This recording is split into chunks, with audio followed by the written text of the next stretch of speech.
Bonsoir. Donc, protéger, ce soir le sujet, ça va être protéger l'unité dans l'Assemblée. Merci Seigneur. Je fais la description des liens entre-temps. Merci Seigneur. Alléluia. Donc, merci Jésus.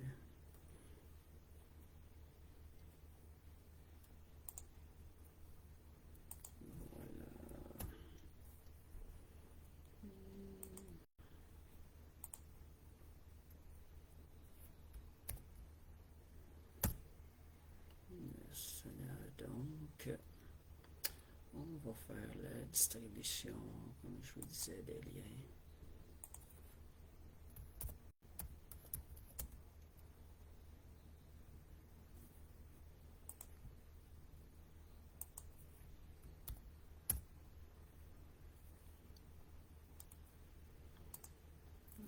Dieu.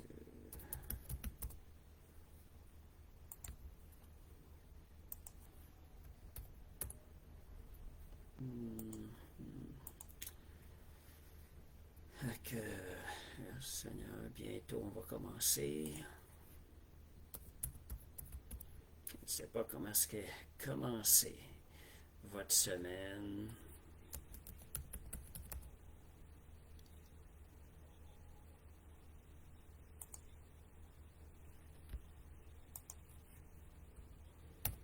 J'espère que ça a bien commencé. Merci Seigneur.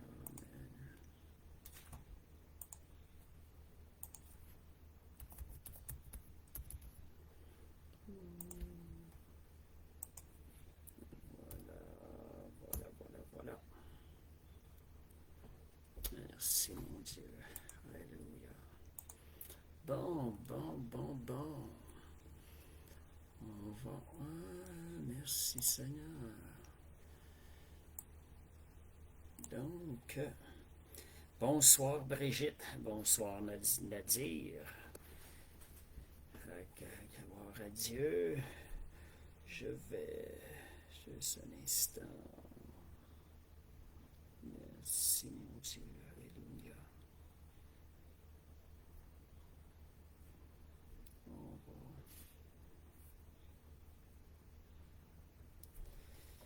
Bonsoir Lisa. Merci Seigneur. Bonsoir à tous ceux que je ne vois pas qui sont là. Fait que, Père Céleste, on va commencer par la prière.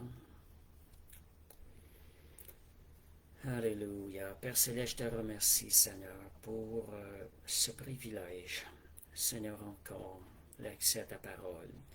Tu nous donnes ta parole à tous les jours et tu es fidèle. Merci pour ta fidélité, Seigneur Dieu. Est-ce que tu nourris à chaque jour, tu pourvois la manne spirituelle pour chacun de tes enfants à chaque jour. Seigneur, on veut te remercier pour cette grâce. Seigneur, qu'on a accès encore à ta parole, qu'on a accès à cette parole qui produit des fruits, des miracles, Seigneur Dieu. Cette parole qui nous garde pour le jour de ton retour. Seigneur, merci grandement pour ta parole, l'accès à ta parole qu'on a. Seigneur, je prie que cet enseignement touche le cœur des gens. Seigneur, et apporte, Seigneur, un changement, une fortification spirituelle dans leur esprit, dans leur âme éternelle, pour nous emmener, Seigneur, à mieux servir le Seigneur comme il lui est entièrement agréable. Merci, Jésus. Alléluia. Merci, Seigneur. Bonsoir, Isabelle. Bonsoir, Sylvie. Bonsoir, Brigitte. Alléluia, gloire à Dieu. Merci Seigneur. Fait que ce soir, le sujet, ça va être protéger l'unité dans l'Assemblée. Ça a comme deux titres que j'aurais pu mettre. C'est aussi au niveau, qu'est-ce qu'aussi qui vient détruire l'unité dans l'autre sens. Bien souvent, c'est ce qui sort de notre bouche. On va voir que différentes appellations de ce qui sort de notre bouche, comment est-ce qu'il faut faire attention, parce que c'est ce qui vient en majorité briser une unité dans l'Assemblée. Vous savez que l'unité, c'est quelque chose qui se travaille à tous les jours. Donc, ce soir, on va voir comment se recentrer, puis comment demeurer alerte, très prudent, afin de conserver l'unité. Puis la parole de Dieu nous exhorte, nous donne des versets pour conserver l'unité dans l'Assemblée, afin qu'on marche dans l'unité. Une Église, pour qu'elle puisse grandir, elle doit grandir dans l'unité. S'il n'y a pas l'unité dans l'Église, elle ne pourra pas grandir. Il n'y aura pas de croissance. S'il y a l'opposé, la division, mais c'est une Église qui va diminuer, qui ne pourra pas subsister. Fait qu'à soir, les sujets qu'on va voir, ça va être vraiment sur l'unité et aussi comment bien gérer notre langue, ce qui sort de notre bouche, ce qui est de rattacher de très près à l'unité. Parce que les commérages, la médisance, les calomnies, ce sont toutes des choses qui viennent détruire le corps de Christ en général. Donc, ce sont des choses qui sortent de notre bouche. On voit notre bouche, c'est comme une épée qui est tranchante. Donc, il faut être très prudent dans la manière qu'on utilise cette épée-là. Merci Seigneur. Donc, on commence par Jésus. Jésus lui-même, avant de quitter ses disciples, avant qu'il aille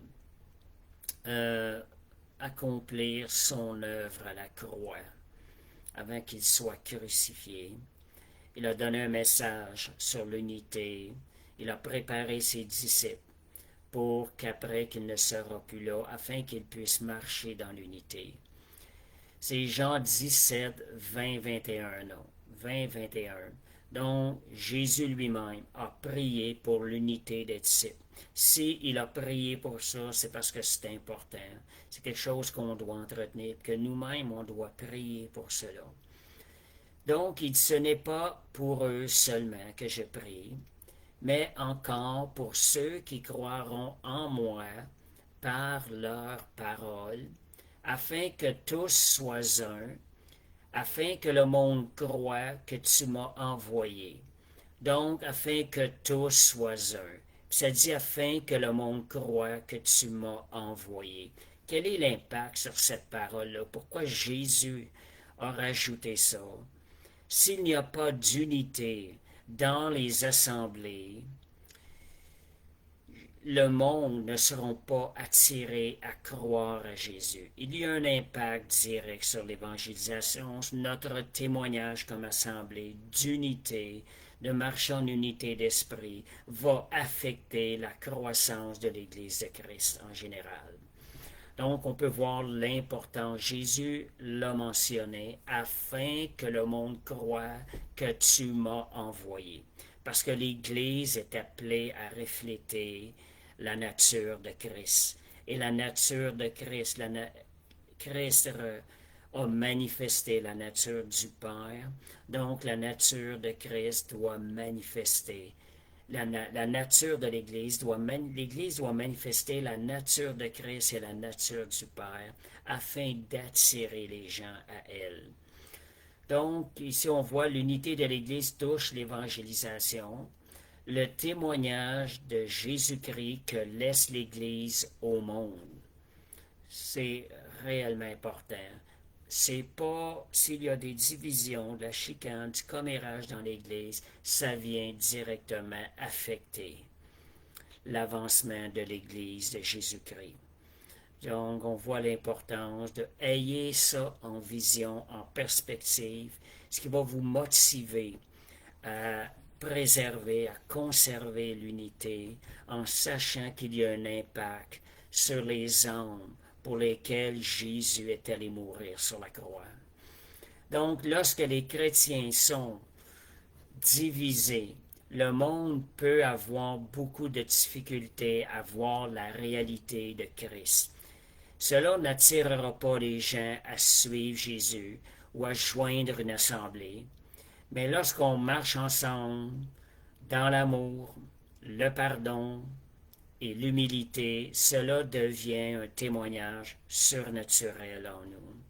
Donc, ce témoignage surnaturel, ça veut dire que Dieu le Saint-Esprit va pouvoir travailler plus aisément dans les cœurs pour pouvoir les conduire à Christ, pour les rattacher à une assemblée qui va leur permettre d'avoir une croissance.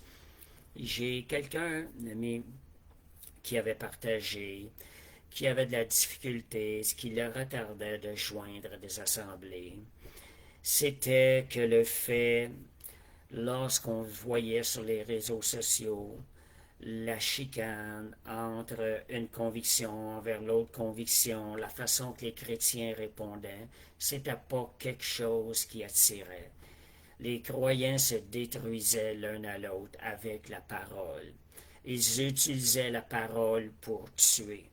La Bible dit la lettre tue, mais l'esprit édifie.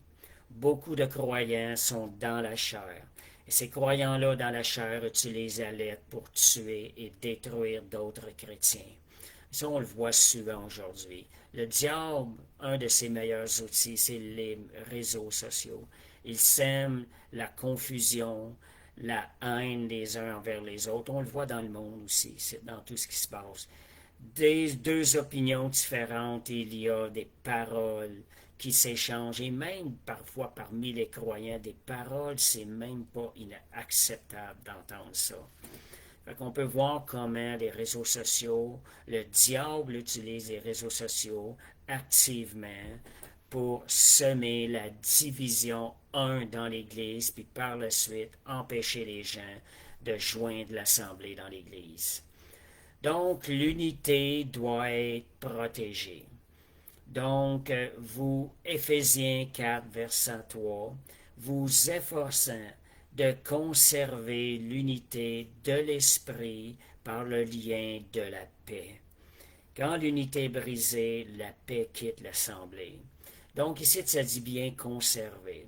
Ça veut dire qu'on peut la perdre. Si on vit une unité, on peut la perdre. C'est quelque chose qui peut se perdre. L'important, c'est d'y travailler constamment, ensemble. Toute l'Assemblée doit y travailler ensemble pour la conserver. Puis je pense aussi, je sais qu'il y a des versets dans la Bible qui en parlent, que si une personne crée la division dans une assemblée, il est préférable de la sortir de l'assemblée, de lui demander de quitter l'assemblée, parce que ça devient une personne qui est utilisée par le diable. Jésus appelait ça des fils du diable, des gens qui viennent détruire. Le diable vient pour détruire, diviser. C'est ce que la Bible dit. Donc, si quelqu'un vient semer la division, il est envoyé par le diable. Vaut mieux se séparer, sortir ces personnes-là de l'Assemblée, afin de préserver l'unité, qui est très importante, qui va emmener la croissance de l'Église de Christ et l'édification des frères et sœurs entre eux. Éphésiens 4, 29 à 31. Donc, on commence. Ça dit ici, on parle déjà de notre bouche. On va parler déjà de notre bouche. Qu'il ne sorte de votre bouche. Écoutez ça. J'avoue franchement, la bouche est quelque chose qui vient vraiment. Ça vient vraiment nous démontrer quelle maturité spirituelle nous avons. Et que c'est un endroit, c'est donc la bouche, c'est un endroit qu'il faut donc faire attention. Ça dit qu'il ne sorte de votre bouche aucune parole mauvaise. Combien nous arrive-t-il de relâcher des paroles qui sont mauvaises? Si des paroles mauvaises sortent de notre bouche, nous ne sommes pas un bon témoignage pour Christ lorsque nous faisons cela. Donc, mais s'il y a lieu quelques bonnes paroles qui servent à l'édification et bonnes paroles qui servent à l'édification et communiquent une grâce à ceux qui l'entendent, n'attristez pas le Saint-Esprit de Dieu par lequel vous avez été scellés pour le jour de la rédemption. Voyez, c'est rattaché au Saint-Esprit, la personne la plus précieuse, le don le plus précieux que nous avons reçu, la personne du Saint-Esprit. Lorsqu'il y a de notre bouche de mauvaises paroles qui sortent, nous attristons directement l'Esprit de Dieu qui demeure en nous. Et comme Stéphane nous l'a mentionné, quelqu'un qui vient semer la division, c'est comme une source aussi, quelqu'un qui va dire des choses un contre l'autre. C'est les réseaux sociaux, ce sont des sources de distraction que le diable utilise. Nous pouvons les utiliser pour la gloire de Dieu, mais soyez sages. Merci Seigneur. Donc, je continue que toute amertume, le verset 32, que toute amertume, toute animosité, toute colère, toute clameur, toute calomnie, toute espèce de méchanceté disparaisse du milieu de vous. C'est quelque chose qui est possible de faire disparaître ça de notre bouche. Le Seigneur nous exhorte à le faire. C'est à y travailler à chaque jour. Et Timothée 3, verset 2, des versets qui viennent raffermir le sujet de ce soir. De ne médire de personne, pas de médisance, aucune médisance, d'être pacifique. Pacifique, c'est rattaché au mot paix. Travailler à garder la paix entre les frères et les sœurs. Modéré, plein de douceur envers tous les hommes. Donc ici, je vais faire une distinction importante avec certains mots qu'on va parler ce soir, selon la Bible. Il y a le mot commérage. Du commérage, c'est parler d'une personne en son absence sans que cela contribue à sa restauration ou à son bien. Ça, c'est du commérage. C'est quelque chose qui n'édifie pas non plus. Ça n'édifie pas non plus la personne avec laquelle on parle. La médisance. Donc, la médisance, c'est révéler des informations qui nuisent à la réputation de quelqu'un. C'est une parole qui vient rabaisser l'image de la personne. Lorsqu'on la diffuse à une personne en face de nous, on vient diminuer la valeur et l'image de la personne. On appelle ça de la médisance. On la rabaisse. De la calomnie. Calomnie, c'est diffuser une accusation qui est fausse ou qui est mensongère. Ça, on appelle ça de la calomnie. On diffuse une accusation qui est fausse, des fausses accusations mensongères.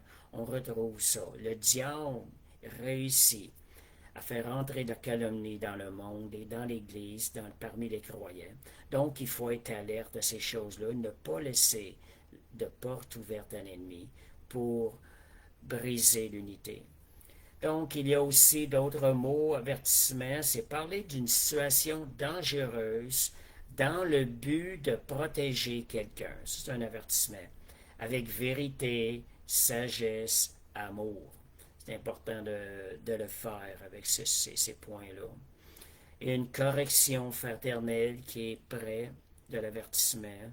On allait aller directement vers la personne concernée pour une correction. Ça, on va le voir un peu plus loin dans Matthieu 18-16. Donc, si on commence avec ces termes-là, le commérage, la médisance, la calomnie, ce sont des armes que Satan utilise beaucoup contre l'unité de l'Assemblée, contre la volonté de Dieu. Donc, l'ennemi cherche exactement l'inverse de l'unité. Division, ce qu'il recherche. Suspicion, offense, méfiance. Si vous commencez à vous méfier des gens, il y a quelque chose à corriger. Je me méfie d'elle.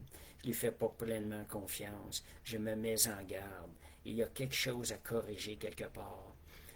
S'il y a des clans dans des églises, dans des assemblées qui se forment, soyez sages et ne critiquez pas non plus. Si vous voyez ces choses-là, priez pour qu'il y ait l'égalité, qu'il y ait l'unité parmi tous.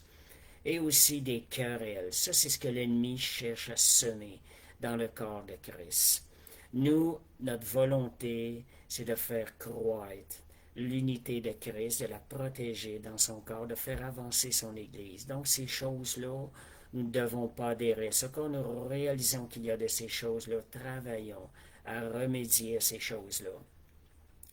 Proverbe 16-18. L'homme pervers excite des querelles, et le rapporteur divise les amis les plus unis. C'est de regarder le mot rapporteur. Vous rapportez une nouvelle. Ça, c'est vraiment traite, ça. Un rapporteur. Sondez que quand on dit une parole, est-ce on est en train de prendre la position d'un rapporteur? Le rapporteur ne fait pas que parler. Une personne peut commencer par dire, je vais donner comme un petit exemple, une personne peut commencer par dire, euh, euh, je vais simplement te raconter ce qui s'est passé. Mais ne le répète pas à personne. Voyez, si une personne déjà dit de ne pas le répéter, il y a quelque chose qui cloche dans cette situation-là. Que ce soit comme une cloche, un son de cloche. Quand vous êtes porté à dire ça, mais ne le répète pas à d'autres. Là. On ne veut pas répandre quelque chose, mais pourquoi tu veux pas, tu peux pas permettre qu'on peut pas? On ne peut pas permettre de le répéter. Il y a quelque chose qui semble clocher dans ce qu'on veut communiquer. Soyez sage, voyez ça comme un son de cloche et arrêtez-vous. Lorsque vous vous attendez dire ça, arrêtez-vous à ce moment-là et n'allez pas plus loin. On se fait avoir des fois, on dit, ah, répète-les pas. On est tenté de dire quelque chose à une personne, mais ce qui va arriver au bout de la ligne, ça va se répéter à tour de rôle. Puis, puis finalement, l'information va circuler parmi presque toute l'Assemblée. Puis là, il va y avoir des personnes qui vont être blessées. Il va y avoir une autre qui est offensée. Une autre va dire, il va prendre des partis pour, partis contre, ces choses-là. Donc, il va y avoir des clans qui vont commencer à se former. Et tout ça parce qu'on a commencé à relâcher une information qu'il ne fallait pas relâcher. Donc, ça vient détruire et s'agrandir. Donc, une personne, donc, progressivement, qu'est-ce qui arrive avec ça? Que des clans, l'unité, elle va disparaître. Donc, travaillez. Et rappelez-vous le rapporteur, de rapporter des affaires. Faites attention à ce que vous rapportez. Le rapporteur divise. Ne soyez pas un rapporteur. Proverbe 26, 20. Ça, on va parler de rapporter. Faute de bois, le feu s'éteint. Quand il n'y a plus de rapporteur, la querelle s'apaise. Donc, vous voyez que le rapporteur, il va activer la division dans ces choses-là, le rapportage et tout. Puis le commérage, vous voyez une petite chose, là. Le commérage, ça va parler des gens. Et le contraire, l'amour va parler aux gens. Vous voyez la différence? Le commérage, vous parlez des gens, l'amour va parler aux gens. Vous allez parler directement avec la personne pendant qu'elle est présente. Donc, ici, ce qu'on est en train de dire, c'est qu'une petite parole peut devenir un grand incendie. Jean 3, verset 5, puis le verset 10, ça dit, la langue est comme un feu, étant elle-même enflammée par le GM. Voyez comment un petit feu peut embraser une grande forêt. On voit de ce temps-là, il y a des feux de forêt. C'est commencé par des petits feux à des endroits. Donc, ça peut embraser une grande forêt. C'est exactement ce qui se passe avec la langue. On commence avec une simple petite parole, mais on peut embraser, on peut détruire une toute grande assemblée. Donc, soyez sages à ce niveau-là. Et donc, et verset 10, ça dit, de même que de la même bouche sortent la bénédiction et la malédiction. Il ne faut pas, mes frères, qu'il en soit ainsi, que notre bouche relâche la bénédiction et non la malédiction. Éphésiens 1, verset 2 dit, nous avons été bénis de toute bénédiction dans les lieux célestes en Jésus-Christ. Ne faites pas opposition à la parole de Dieu. Agissez selon la parole de Dieu. Bénissez au lieu de maudire, au lieu de détruire. Donc, ça dit qu'il n'en soit pas ainsi. Donc, Jésus lui-même, il nous invite à surveiller nos paroles.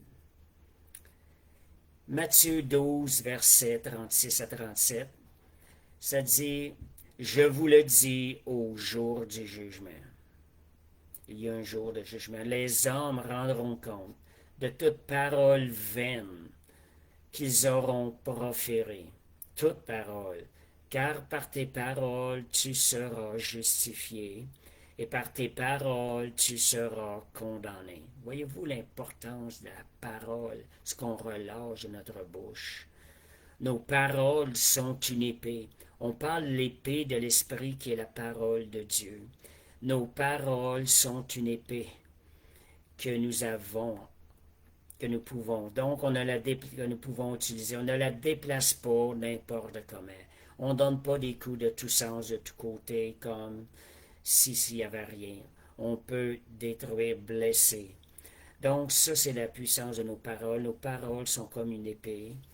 Donc, on doit contrôler les coups d'épée. On contrôle aussi les paroles qui sortent de notre bouche, afin que ce soit pour détruire. Est-ce que cette parole-là va détruire le royaume de Dieu ou construire le royaume de Dieu, ou soit qu'elle soit pour construire dans l'Église?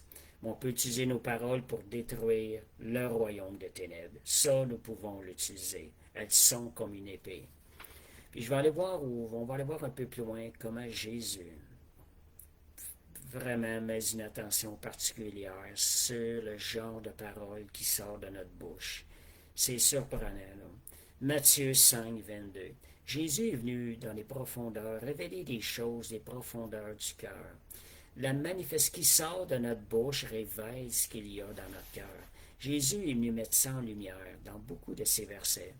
Ça dit ici, moi je vous dis que quiconque se met en colère contre son frère mérite d'être puni par les juges. On n'a même pas le droit de se mettre en colère contre un frère. Ça dit mérite d'être puni par les juges. Que celui qui dira à son frère, on parle de frère, on parle d'assemblée, que celui qui dira à son frère, Raka, mérite d'être puni par le Saint-Hédrin, et que celui qui lui dira insensé mérite d'être puni par le feu de la GM. Donc, ici, vous voyez comment c'est clair. Raka mérite d'être puni par le Sanhédrin. Celui qui dit insensé mérite d'être puni par le feu de la GM. Donc, à Raka, qu'est-ce que ça signifie? Ça exprime le mépris avec l'idée de tête vide, bon à rien, qui n'est pas intelligent, personne méprisante, imbécile. Jésus dit, cette personne-là, qui traite une personne de cette manière, mérite d'être punie. Jésus le dit. Donc, Raka, ce que ça vient faire, ça vient détruire la valeur de la personne. Ça, on parle dans l'assemblée, là, juste pour vous assurer qu'on parle vraiment des frères et sœurs dans l'assemblée, pour être peu précis. Donc, le Raka, ça détruit la valeur. L'édification, ça va restaurer la valeur de la personne. Parce que Dieu nous a appelés, Dieu a fait de nous de nouvelles créatures, une nouvelle identité.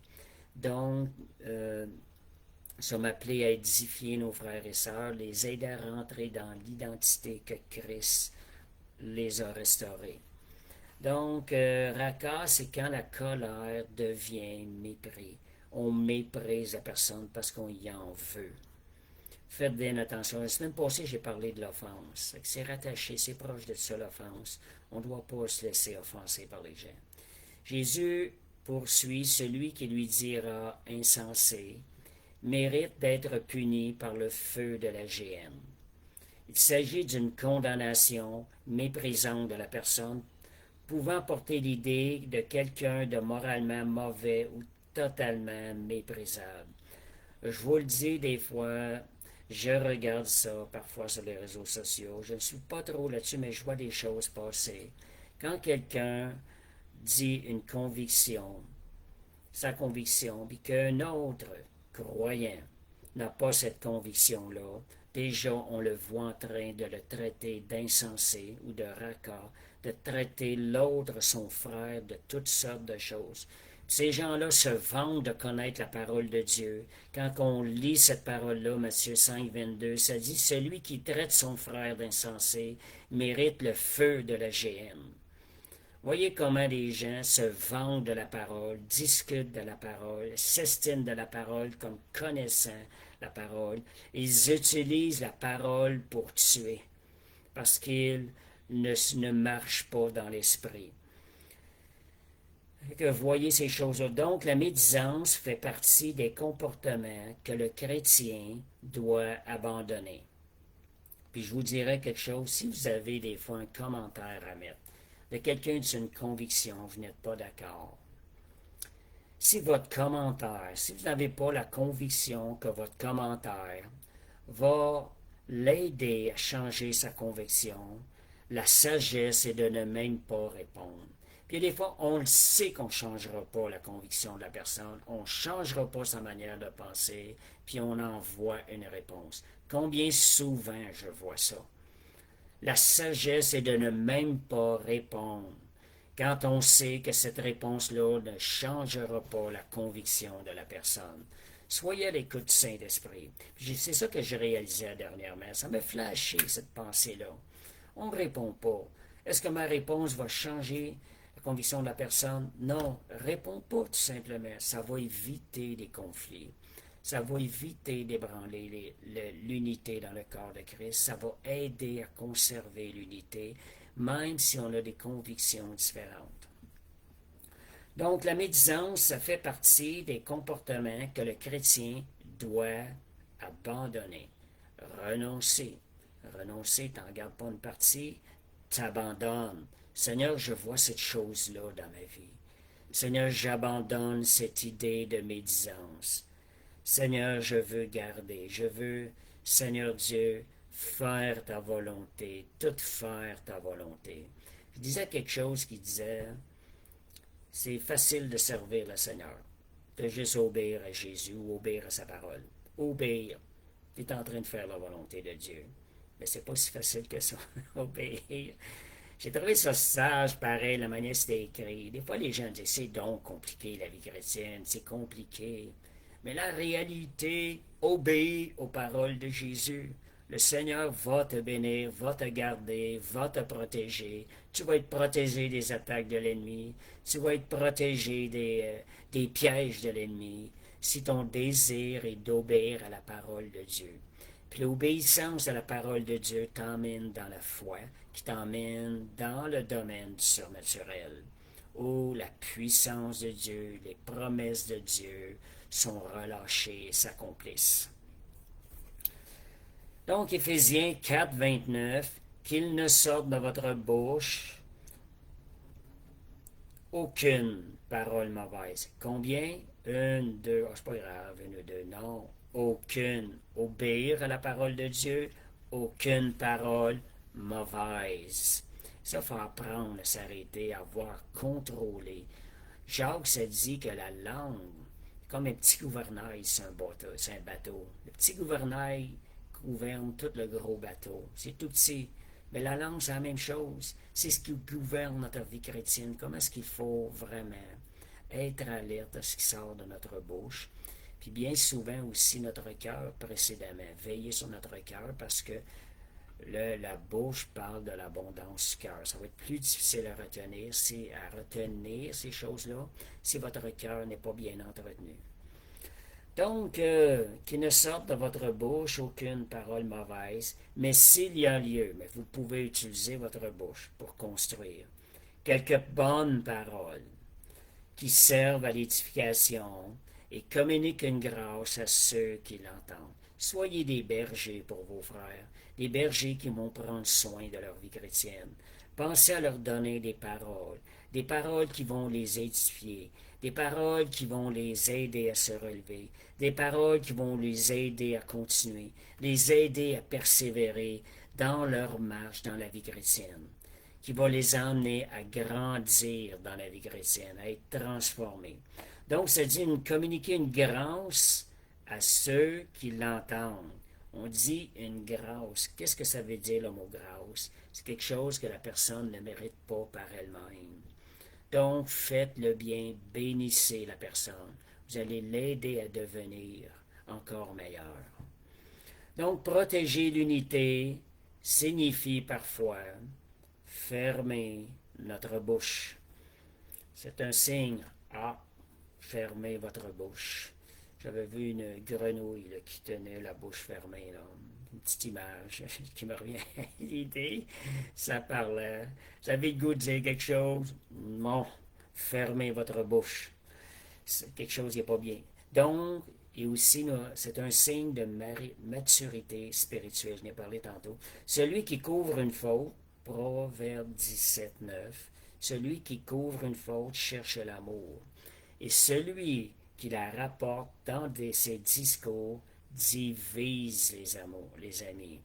Donc, ne rapportez pas les fautes des autres. Ne transformons pas les fautes des autres en sujet de conversation parmi l'Assemblée. Taisez-vous. Donc, et bientôt, tout le monde va connaître l'histoire. Ce qui arrive, ça, on l'a vu des fois dans nos expériences de vie avec les années, c'est que tout le monde connaît l'histoire, sauf la personne concernée dans l'Assemblée. Puis là, la personne, elle apprend ça. Après quelques semaines, après quelques jours, quelques semaines, puis des fois quelques mois. Vous voyez comment ça peut détruire à ce moment donné-là quand tu apprends ça. C'est difficile de ne pas être offensé.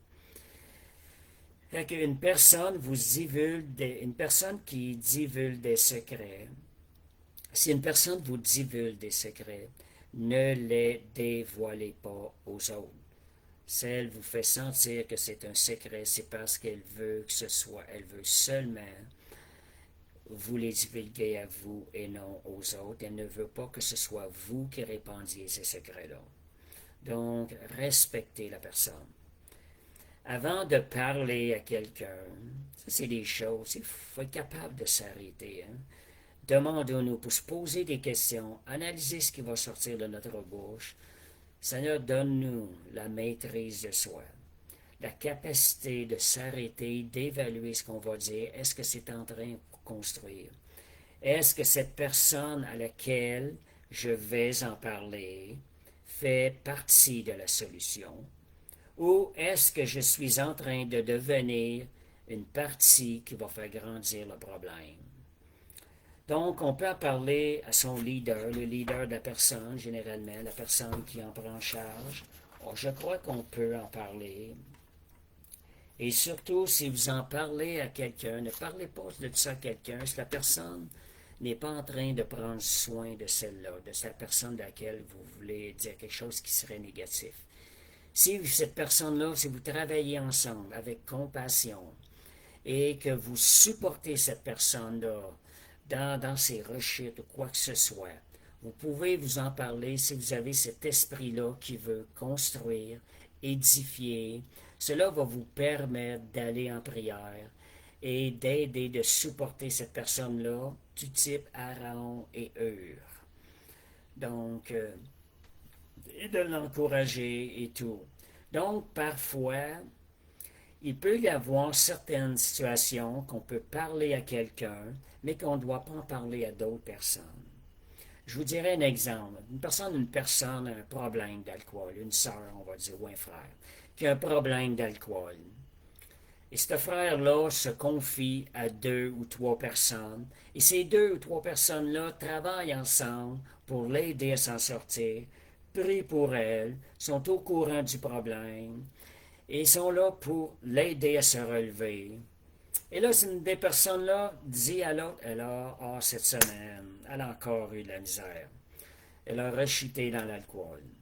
Ça peut être une médisance du commérage ou une médisance si c'est communiqué à une personne qui ne prend pas soin d'elle, qui n'est pas en mode compassion, édification pour cette personne-là. Mais si vous communiquez ça dans un groupe où tout ensemble vous avez toute la même intention, vous voulez l'aider, ça va emmener les gens à prier davantage. La personne qui est dans la difficulté, elle va se sentir supportée davantage. Donc, dans des temps comme dans des situations de même, on peut partager des situations, des rechutes, des choses de même, mais pas à des personnes qui ne sont pas concernées pour le bien de la personne-là. Parce que ce qui va arriver, si on communique ces informations-là, quelqu'un qui n'est pas en mode support, bien, ça va venir rabaisser l'image de la personne à ses yeux. Et c'est surtout ça pas qu'il faut faire. Donc, c'est la deuxième question à se poser. Est-ce que cela va rabaisser l'estime, la valeur de la personne aux yeux de celle avec qui je partage l'information? Est-ce que je vais rabaisser l'image de la personne? Donc, si on rabaisse l'image de la personne aux yeux de celle à qui on en parle, c'est l'opposé qui n'est pas dans la situation précédente que j'ai mentionnée. À ce moment donné-là, il faut se taire et veiller à ce que cette personne, l'estime de cette personne-là, soit conservée parmi l'Assemblée. Et j'ai aussi 4 autres questions. Et ce sont des choses, là. Premièrement, est-ce que la personne avec qui je vais en partager est vraiment en mode compassion et support avec elle, c'est au courant de ses combats et tout. Deuxième chose, la personne avec qui je partage, est-ce que je vais rabaisser l'image de la personne en difficulté? Si oui, le deuxième cas, on n'en parle pas. Les 4 autres questions. Premièrement, on s'assure que ce qu'on veut partager, est-ce que c'est vraiment vrai? Est-ce qu'on a vérifié les sources, vérifié la source? Est-ce nécessaire d'en parler? Est-ce constructif? Est-ce que je serais prêt à le dire? Ça, c'est une vraie chose, là. Imaginez-vous que quand vous parlez d'une personne, imaginez la personne devant vous aussi, de laquelle vous parlez, devant vous. Est-ce que je suis prêt? Ça vient bien souvent vous donner la réponse. Est-ce que je dois partager cette information-là? Est-ce que la personne est-ce que je suis prête à dire ces paroles-là avec le ton que je vais prendre devant la personne concernée? Si le ton serait différent, faites attention avec ce que l'image que vous allez partager, les paroles. Vaut mieux, si vous n'êtes pas prêt à le partager devant la personne, ne le partagez pas. Cette personne-là, c'est parce que ça devient comme un drapeau. Oh, c'est pas une bonne chose. Ça devient de la médisance ou du commérage ou de la calomnie des fois si on va trop loin, du mensonge, c'est pas vérifié. Donc, si la réponse est non, il est probablement préférable de garder le silence et de prier. Vous savez quelque chose? Bien souvent, je dirais que plus souvent qu'autre chose, plutôt que de communiquer l'information, il est souhaitable de prier, il est plus bénéfique de prier. Puis parfois même avant d'aller voir la personne, il peut être profitable de prier, parce que la personne n'est peut-être pas prête à entendre ces choses-là. Mais la prière va produire un résultat. C'est l'arme la plus puissante pour changer la personne. Donc, quand je vois des chrétiens qui détruisent, ils disent de la diffamation contre des hommes de Dieu, ils ne répondent à aucun de ces prérequis. Ils n'ont pas été mis responsables, ils n'ont aucune responsabilité devant Dieu envers ces hommes de Dieu-là qui critiquent. Et comme je vous disais tantôt, ils ont tendance à traiter ces personnes-là de racottes, d'insensés. Ils utilisent la parole de Dieu pour détruire, diffamer des hommes de Dieu. Donc, ils n'ont pas été responsables. Quand je parle d'être responsable des Dieu, bien souvent, on parle, un pasteur est responsable de ses brebis. Il y a des responsabilités, il y a des engagements devant Dieu à prendre soin. Donc, lui, c'est important, des fois, qu'il soit aussi informé s'il y a un problème. On va le voir tantôt dans Matthieu 18 aussi, comment procéder. Donc, pasteur ou leader de groupe. Donc, ces gens-là qui diffament les personnes, ils n'ont pas été envoyés de Dieu. Ils ne connaissent pas la personne de façon personnelle. Ils interagissent sur des médisances qu'ils ont entendues ou lues, sur des réseaux sociaux. Ils s'élèvent en juge plutôt que de prier pour ces personnes qu'ils critiquent ou diffament. Si les gens ne critiqueraient pas, il y aurait beaucoup moins. Puis ces gens-là, comme je vous disais, ils sont dans le péché. Ils sont en train, ils travaillent, ils sont des serviteurs du diable, parce qu'ils travaillent à détruire, à semer la division dans le corps de Christ. Donc, Jésus donne une procédure pour régler les offenses. Matthieu 18, 15. Si ton frère a péché, va, reprends-le entre toi et l'usuel. Donc, Jésus n'a pas dit, va raconter à 3 personnes ce que ton frère a fait. C'est des choses qui arrivent dans les assemblées des fois. Mais Jésus dit, est-ce que Matthieu 18, 15, ça dit, si ton frère a péché, va, reprends-le entre toi et lui seul. Toi, tu as vu quelque chose, va le mettre en lumière afin qu'il puisse se tourner vers le Seigneur et demander pardon et se détourner du péché. Donc, ça, c'est la première chose. Donc, parle-lui directement, cherche la restauration. Puis ça dit un peu plus loin que si il le refuse, tu vas avec 2 personnes. S'il le refuse, ben là, tu vas voir avec son responsable et tout. Puis le responsable doit se charger de le mettre, de le retirer de l'assemblée si c'est un péché. C'est un péché, puis il ne veut pas renoncer à son péché. Donc, je parle de péché, c'est quand je parle, je parle pas de croissance de notre, comme je parlais tantôt, on s'échappe des fois par des paroles.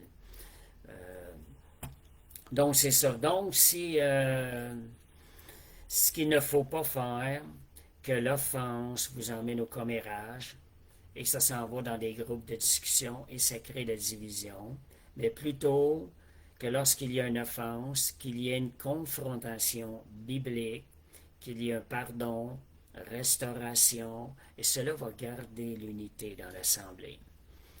Donc, attention à l'offense aussi, j'ai enseigné là-dessus dernière semaine, c'est une porte ouverte à Satan. C'est un péché d'accepter d'être offensé.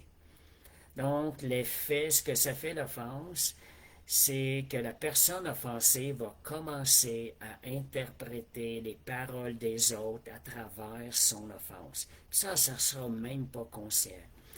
Alors, on va dire, je savais bien qu'ils étaient tous contre moi. C'est une fausse interprétation qui vient de ce qu'on a été offensé quelque part avec ces personnes et on la juge à défaut. Et je vais vous dire quelque chose, là, regardez-vous. Quand vous réalisez, vous vous êtes fait une idée fausse sur une personne, c'est parce qu'il y a déjà eu une offense quelque part. Essayez de corriger cette offense-là, de pardonner, pour peu que vous réalisez, ben j'ai eu une idée fausse de cette personne-là, elle n'a pas vraiment voulu me faire ça. C'est là qu'il faut regarder, Seigneur, je te demande pardon d'avoir pensé du mal de cette personne-là. Donc, quand vous entendez quelque chose de négatif sur une personne, quelque chose qui la rabaisse à vos yeux, n'acceptez jamais cette version sans avoir été vérifié à la source avec cette personne. Premièrement, dites à la personne, je ne veux pas entendre ces choses qui rabaissent une sœur ou un frère. Et dites, je ne suis pas une poubelle. Donc, si vous l'avez entendu, puis ça trotte dans vos pensées, n'acceptez pas ça comme étant cela. Allez vérifier à la source avec la personne. Moi, j'appelle ça un péché. Une fausse version qui descend à la personne et que l'autre personne entend cette fausse version-là et elle l'accepte avant même d'aller vérifier, elle commet un péché. N'acceptez pas une pensée négative sur quelqu'un sans en avoir vérifié la source. Proverbe 18, 17. Moi, je dis ça dans un sens, il y a toujours 2 côtés à une médaille. Puis je vais vous dire, de toute façon, c'est facile de tomber dans le piège. J'ai vu des pasteurs, des gens qui étaient des années dans le Seigneur, qui tombent dans le piège. Parfois, on peut se faire avoir, nous autres aussi. On s'en rend même pas compte. On a cru une version qui n'était pas réelle. On a accepté ça sur la personne. Donc, Proverbe 18, 17, ça dit le premier qui parle dans sa cause, quand quelqu'un vous parle contre autre, des fois on voit des divorces en des couples, c'est incroyable comment des versions se contradisent de un envers l'autre, surtout dans ce domaine. Faites attention quand vous entendez une version. Il y a toujours 2 versions. Puis bien souvent, la deuxième version, elle est totalement contraire à la première. La version de la femme est complètement contraire à l'homme. La version de l'homme est complètement contraire à la femme. C'est là qu'il faut user de sagesse et de discernement. Donc, le premier qui parle paraît juste dans sa cause, vient sa partie adverse et on examine les choses. Une seule version d'une histoire n'est pas nécessairement la vérité. Donc, ayez ça en tête quand vous entendez quelque chose. Donc, protéger l'unité ne signifie pas non plus protéger le péché. L'unité biblique n'est pas ne dites jamais rien lorsqu'il y a un problème. Si vous voyez quelqu'un commettre un péché, comme je vous disais tantôt, d'aller vers la personne. S'il refuse de t'écouter, tu vas vers celle qui est responsable devant Dieu de cette personne-là, son pasteur ou son leader qui en prend soin. Et vous lui avisez de la situation. Donc, l'Église doit aussi exercer la vérité. L'Église exerce la correction et la discipline lorsqu'elles sont nécessaires. Vous savez, celui qui exerce, qui est en pouvoir d'exercer la correction et la discipline, c'est celui qui est en charge de la personne concernée. Ce n'est pas d'autres personnes qui peuvent exercer une correction. Tu ne peux pas exercer une correction sur ton frère ou ta soeur si tu n'es pas en charge, si tu n'es pas son pasteur. Donc, c'est le pasteur qui est en charge de cela. Donc, la différence est l'esprit dans lequel l'Église doit exercer la vérité, la correction, la discipline lorsqu'elles sont nécessaires, mais il faut l'exercer avec un esprit, dans le bon esprit. Galates 6.1, ça dit, si un homme vient être surpris en quelque faute, vous qui êtes spirituels, ça veut dire qui marchez dans l'esprit, redressez-le avec un esprit de douceur. Le but n'est pas d'exposer cette personne, mais de la restaurer. Je dirais combien de chrétiens charnels se disent être appelés à exposer les fausses doctrines. Ils se disent être des sentinelles de Dieu. En pensant ainsi, ils sont déjà dans une fausse doctrine. Ils voient et ou cherchent la paille dans l'œil de leurs frères pendant qu'ils ont une poutre dans leurs yeux. Donc, on va continuer avec la question des divisions. L'amour refuse de nourrir les divisions. Voilà un ingrédient dans lequel, dans nos communications, qu'on doit veiller à faire. Faire les choses avec amour. Laissez l'amour monter en vous, l'amour de Dieu, lorsque vous voulez parler à un frère, une sœur. Vous savez, moi, quand je vais évangéliser, ça fait bien la différence. Quand je me mets à regarder les personnes, je sens l'amour de Jésus qui monte dans mon cœur envers la personne. Ça fait toute la différence. Laissez l'amour de Jésus monter en vous. Quand vous voulez parler de choses importantes envers une sœur ou une frère, avec un frère ou une sœur, laissez cet amour-là monter à l'intérieur de vous. Il est à l'intérieur de vous. Il faut juste le laisser passer. Donc, l'amour refuse de nourrir les discussions. Puis regardez, c'est 1 Corinthiens 13:5. L'amour ne soupçonne point le mal. Vous n'avez pas le droit de soupçonner le mal de quelqu'un tant qu'il n'y a pas des preuves, tant que vous n'avez pas vérifié avec la personne.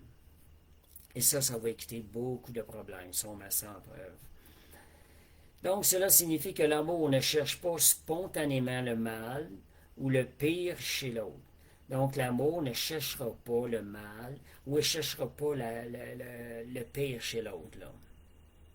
Et ça, je vous dirais, appliquez ça aussi dans ce que vous écoutez des fois sur les réseaux sociaux. Ce qui vous emmène à douter des gens, soupçonner le mal des choses que vous ne voyez pas de façon claire. Faites attention à ça. L'amour ne soupçonne pas le mal.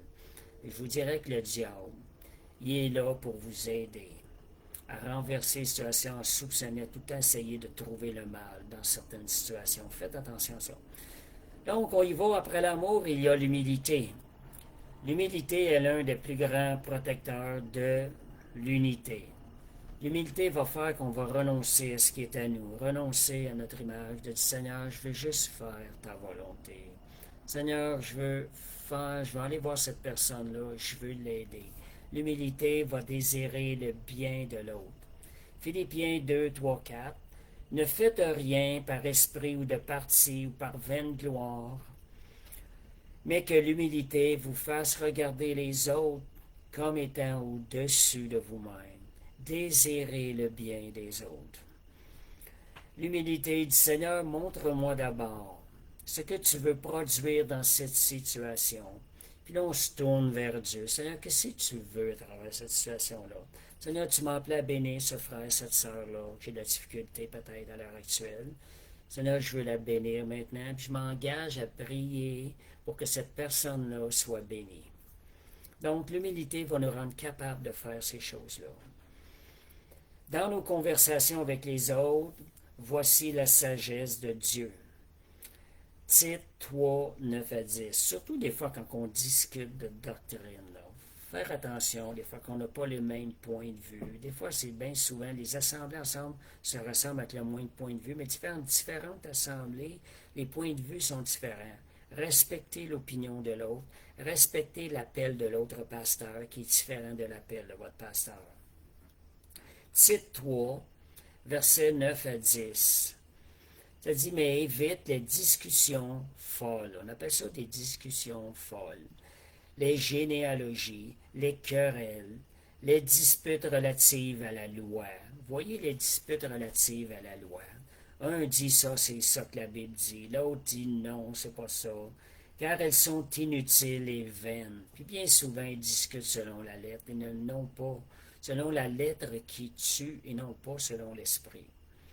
Éloigne-toi, ça dit. Si tu te rends compte qu'il y a quelqu'un autour de toi, que chaque fois que tu rentres en contact avec lui, il y a ce genre de discussion folle.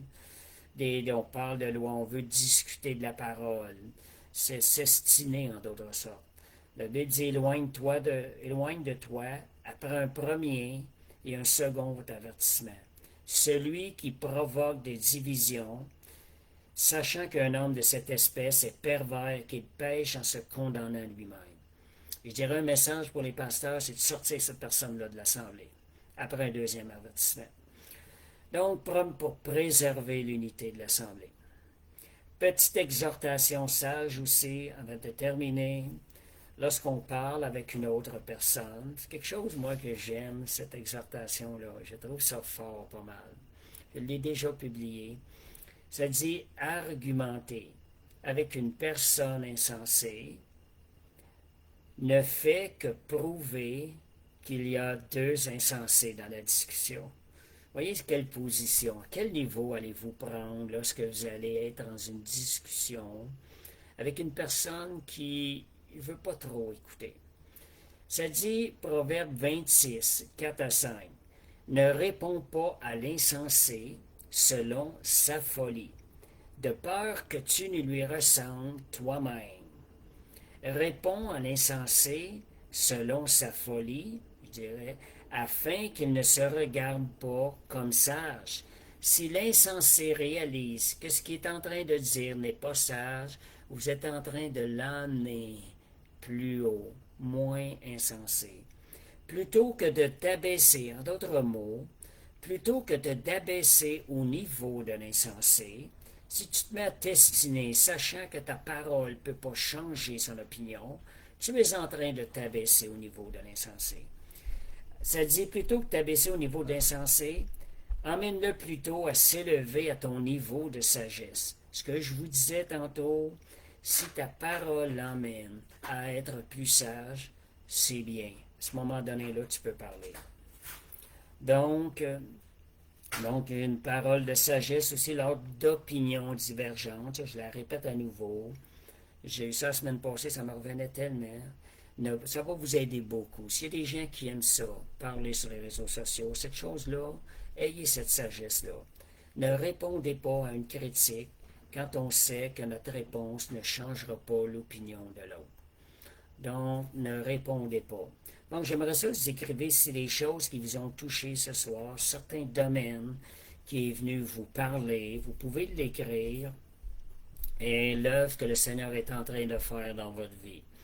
Moi, c'est sûr que ce genre d'enseignement-là, je pense qu'on est tous impactés. Parce que la parole, C'est pas quelque chose d'à moitié. Quand ça dit aucune parole mauvaise, c'est aucune médisance, toutes ces choses-là. Donc, voyez comme Brigitte écrit, besoin de ta sagesse. Oui, c'est la sagesse. La sagesse, elle est manifestée par nos paroles. Nos paroles vont déterminer si nous avons de la sagesse et ça va aussi nous montrer quelle est notre maturité dans le Seigneur, les paroles qui sortent de notre bouche. Donc, si je termine, Jésus a dit, ici je termine avec ces paroles-là, quelques engagements concrets pour l'unité des saints dans l'Église. J'écris ça en haut, moi je lève des engagements concrets pour l'unité des saints dans l'Église. Je termine très bientôt, là. Je ne prête pas mes oreilles au commérage. C'est peut-être bon de les écrire, de se le répéter le matin, de se terminer là-dessus. Seigneur, je ne peux pas prêter mes oreilles au commérage. Je ne répands pas une information qui vient rabaisser ou détruire quelqu'un. Non, quand je vois que ça vient comme ça, non. Je cherche à comprendre avant de juger. Je prie avant de réagir. Donc, on cherche à comprendre avant de juger. Aussi, on prie avant de réagir, c'est ce qu'on entend. Et je vais directement vers la personne lorsque c'est nécessaire. Je cherche la réconciliation plutôt que d'avoir raison. Misez réconciliation pour l'unité plutôt que de chercher à prouver que vous avez raison. Gardez votre paix. Cela va vous permettre de garder votre paix. Et la paix aussi dans l'Assemblée. Je n'alimente pas les conflits. Je protège, donc ne pas alimenter. Si on sent que quelque chose rentre, on n'alimente pas ça, on coupe ça tout de suite. On change la conversation. On coupe, on dit, je veux pas en entendre. On dit à la personne, je ne veux pas en entendre plus. C'est pas bon. Je protège la réputation de mes frères et de mes sœurs. Donc, je me souviens que nous appartenons au même corps et que nous sommes membres les uns des autres. Si je rabaisse un membre de mon corps, un autre membre, c'est le corps qui est tout affecté. C'est notre corps qui est affecté. On ne rabaissera pas un membre de notre corps. Donc, je termine avec une dernière phrase. Fait que, merci Seigneur. Seigneur, il répond aux prières. Besoin de ta douceur, Seigneur. Seigneur, tu accordes, tu entends ces prières dans le nom de Jésus. Vous savez, ce que vous écrivez, c'est aussi ce que vous pouvez confesser de votre bouche. C'est comme le confesser de votre bouche. Le Seigneur, c'est aussi des prières aussi. Donc, soyez pas gênés d'écrire. Donc, Jésus a dit, je termine avec une dernière phrase, je bâtirai mon Église. Chaque fois que nous refusons, on a le pouvoir de refuser, un commérage, ou que nous pardonnons une offense, ou que nous corrigeons avec amour, et que nous prions au lieu de critiquer, et que nous cherchons la réconciliation. Donc, je résume, refuser le commérage, pardonner une offense, corriger avec amour, prier au lieu de critique, et chercher, travailler à la réconciliation pour garder la paix. Ce que nous sommes en train de faire dans l'Église que Jésus a dit, je bâtirai mon Église, on est en train de mettre une pierre de plus à la construction de son Église, à la construction de l'unité du corps de Christ. Fait que, ayez cette image-là. Quand vous réalisez, Seigneur, j'ai arrêté une situation de commérage. Mais Seigneur, je suis en train de poser une pierre de plus pour la construction de ton Église que tu es en train de bâtir. Fait que merci Seigneur, c'était l'enseignement de ce soir. Fait que merci pour ceux qui étaient là. Seigneur est bon. Gloire à Dieu. Je vais terminer par la prière. Seigneur Dieu, ces paroles que nous avons entendues ce soir, Seigneur, on demande, Seigneur Dieu, que tu les écrives dans nos cœurs par le Saint-Esprit. tu les écrives par ton doigt. Seigneur, que ces paroles ne s'effacent plus jamais, que nous soyons alertes par le Saint-Esprit à obéir à ta parole, Seigneur, à construire ton Église que tu bâtis, Seigneur Dieu. Que nous ne soyons pas, Seigneur, des opposants, Seigneur, à ta construction, mais de ceux qui travaillent avec toi. Seigneur, on veut regarder à toi, que ce soit par le Saint-Esprit, Seigneur. Que tu nous rendes capables, Seigneur, d'obéir pleinement à ta parole. Et je prie que dans nos assemblées, Seigneur, nous puissions être des gens qui construisent, qui édifient, Seigneur Dieu, et qui protègent l'unité des saints. Père, je te remercie au nom de Jésus. Amen. Donc, partagez ce live-là sur votre profil Facebook. Je vous encourage à le partager afin que d'autres puissent entendre ce message. Et aussi, on a l'assemblée le vendredi, café biblique à 20h. Vendredi, il va y avoir de l'évangélisation. Ça va être annoncé sur le site. On ne sait pas encore à quel endroit. Et dimanche, il y a l'assemblée à 2h30. Comme je vous disais, à 2h30, arrivez avant pour préparer votre cœur, puis avoir un temps de communion avec les gens aussi. Fait que merci Seigneur. Et on a le mardi, ceux qui ont à cœur l'intercession, on a nos mardis de jeûne. Mardi de jeûne, on veut prier. Vous pouvez utiliser ces mardis-là si vous êtes dans une autre assemblée. Priez pour la même chose, avoir des percées dans des endroits qui semblent tourner en rond où vous ne voyez pas les choses débloquées. Fait que le mardi de jeûne et des prières, c'est pour avoir des percées dans des endroits. Donc, que le Seigneur fasse des percées. Fait que merci Seigneur, le mercredi, les lives à 20h. Fait que je vais terminer par la prière. Père, je bénis toutes ces personnes qui ont entendu ce message, qui vont l'entendre. Seigneur, que ce message soit communiqué aussi avec l'aide du Saint-Esprit. Et je vous souhaite à toutes une parfaite soirée, une parfaite semaine, dans le nom de Jésus. Amen.